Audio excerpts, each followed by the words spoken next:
جو بیویاں اچھا برتاؤ کرنے کے باوجود بھی خاوند سے بدزبانی کرتی ہیں، ان کے بارے میں شریعت میں کیا حکم ہے؟ کیسے سمجھایا جائے کہ کچھ رہنمائی فرما دیں؟ یہ ہمیشہ سوال عورتوں کے اوپر کیوں آتا ہے؟ وہ تو خود پسا ہوا طبقہ ہے. یعنی ہمارے مسلمان معاشرے میں بھی مرد جو ہے بہت ظالم ہے. تو یہ تو کبھی سوال نہیں آیا کہ جو مرد یہ کرتا ہے تو اس کی عورتیں کیا کریں. تو عورت اگر بدزبانی کرتی ہے تو قرآن میں آیا کہ عورتوں کی کئی عادتیں تمہیں بری لگیں گی، لیکن تم یہ بھی دیکھو ان میں کئی ایسی اچھائی ہیں جو تم میں موجود نہیں ہوں گی. سورہ نساء کے اندر آتا ہے. تو اس کے ساتھ گزارا کرو. بخاری مسلم میں حدیث ہے کہ عورت جو ہے یہ ٹیڑھی پسلی سے پیدا ہوئی ہے، اس کو سیدھا کرنے کی کوشش نہ کرو ورنہ توڑ بیٹھو گے. اور اس کو توڑنا، اس کو طلاق دینا ہے. اس کائنات میں سب سے آئیڈیل بیویاں کس کی ہو سکتی تھی؟ آپ صلی اللہ علیہ وسلم. تو ان کے بارے میں جو کچھ قرآن میں آیا ہے، مسئلہ جنید جمشید والا میرا 105 دیکھ لیں، جس میں نے صرف قرآن کی آیات کا ترجمہ پڑھا ہے. ٹھیک ہے، رونگٹے کھڑے ہو جاتے ہیں. پارہ نمبر 21 کا آخری صفحہ پڑھ لیں سورۃ الاحزاب کے اندر.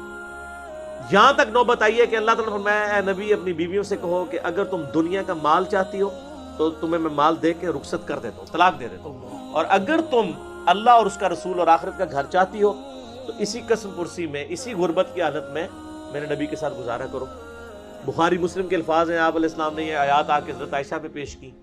انہوں نے رونا شروع کر دیا. انہوں نے کہا میں اللہ، اس کا رسول اور آخرت کا گھر چاہتی ہوں. حالانکہ نبی علیہ السلام فرمایا اپنے باپ سے مشورہ کر لو، دیکھ لو، جس طرح بہتر سمجھتی ہو میں تمہیں چھوڑ دیتا ہوں. آپ صلی اللہ علیہ وآلہ وسلم کو بھی دنیاوی اعتبار سے اپنی بیویوں سے تکلیف اٹھانی پڑی. تو باقی تو پھر کس خاطر میں؟ کوئی. تو یہ آزمائش ہے سر. بیویوں اور اولاد کے اندر فتنہ کہا گیا نا قرآن میں ہے. جی. پنجابی والا نہیں، عربی والا فتنہ، آزمائش. اگر یہ نہ ہوتی نا، وہ مجھے اشفاق صاحب کی بات یاد آئی ہے. اشفاق احمد صاحب کہتے تھے کہ بچہ جو ہے نا یہ عورت کی راہ کھوٹی کر دیتا ہے. دیکھیں اولاد کے پیچھے ذلیل ہو جاتی ہے عورت. جی. میرے بچے چھوٹے، میرے کے بچے نہ بنے. اور عورت جو ہے یہ مرد کی راہ کھوٹی کر دیتی ہے. عورتوں کے پیچھے کیا کچھ نہیں مردوں کو کرنا پڑتا ہے حلال و حرام کے حوالے سے. تو یہ ساری آزمائشیں ہیں، انہی کے ساتھ وقت گزارنا ہے. اور اس کے لیے میں آپ کو ایک نسخہ بتا دیتا ہوں. لاہور کا راستہ بھی بتا رہا ہوں تو آپ کو کرایہ بھی دے دیتا ہوں.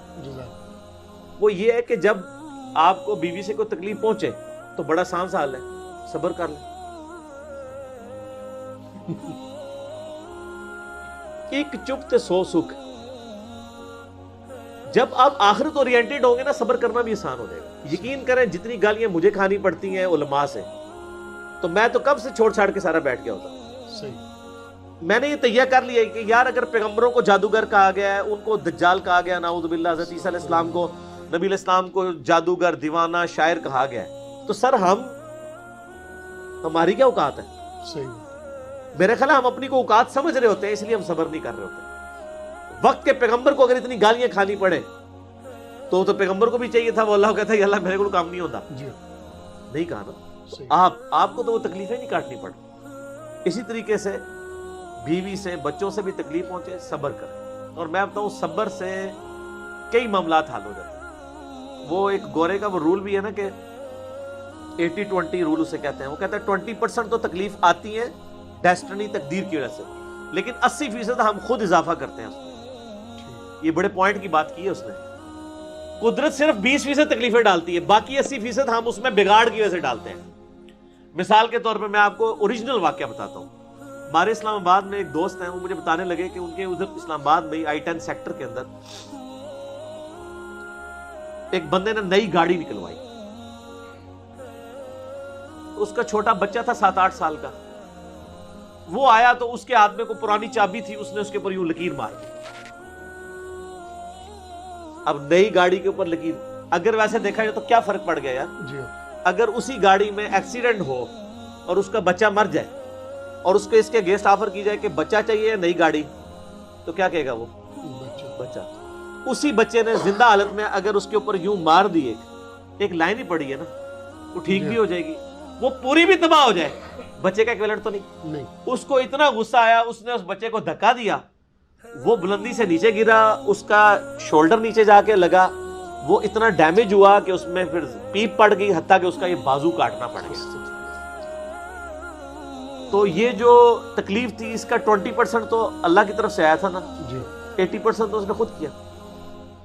اچھا اب وہ پوری زندگی اپنے بچے کو، گاڑی تو پھر بھی آ سکتی ہے، جی، تو وہ بچہ جو ہے اپنے باپ سے ابھی تک گلہ کرتا ہے کہ بابا یہ میرا بازو جو ہے وہ تو مجھے نہیں ملے گا، آپ کو تو گاڑی مل گئی.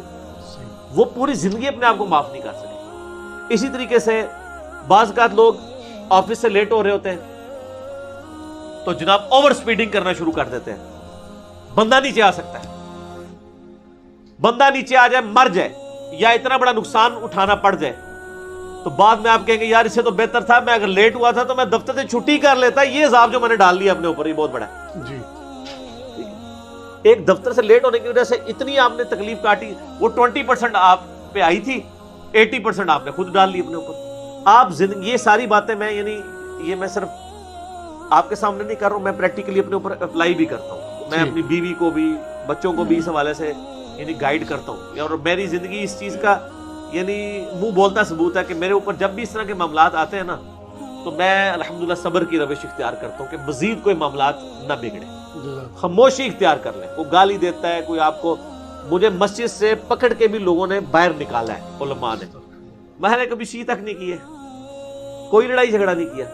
آپ صبر کی روش اختیار کریں. صبر، اور فیملی لائف کے لیے تو آپ کو صبر بہت ضروری ہے. عورتوں کا غصہ فوراً آتا ہے، ٹھنڈا بھی فوراً ہو جاتا ہے. صحیح. تو جب عورتوں کا غصہ ٹھنڈا ہو جائے، اس ہفتے اگر کوئی بدتمیزی کی ہے انہوں نے تو آپ جو ہے نا ایک ہفتے کے لیے صبر کر لیں. اگلے ہفتے اسی دن کو بتائیں جو پچھلی دفعہ آپ نے کیا تھا، اگر یہ نہ ہوتا تو وہ بھی مان جائے گی مجھ سے غلطی ہوئی ہے. صحیح. لیکن اس وقت تو وہ نہیں مانے گی، اس وقت تو آپ بھی ماننے کے لیے تیار نہیں ہوں گے. جی، ٹھیک ہوگا. ایٹ دا اسپاٹ تو کوئی بندہ اپنی غلطی ماننے کے لیے تیار نہیں ہوگا. صبر و شکر کے ساتھ زندگی گزاریں. جزاک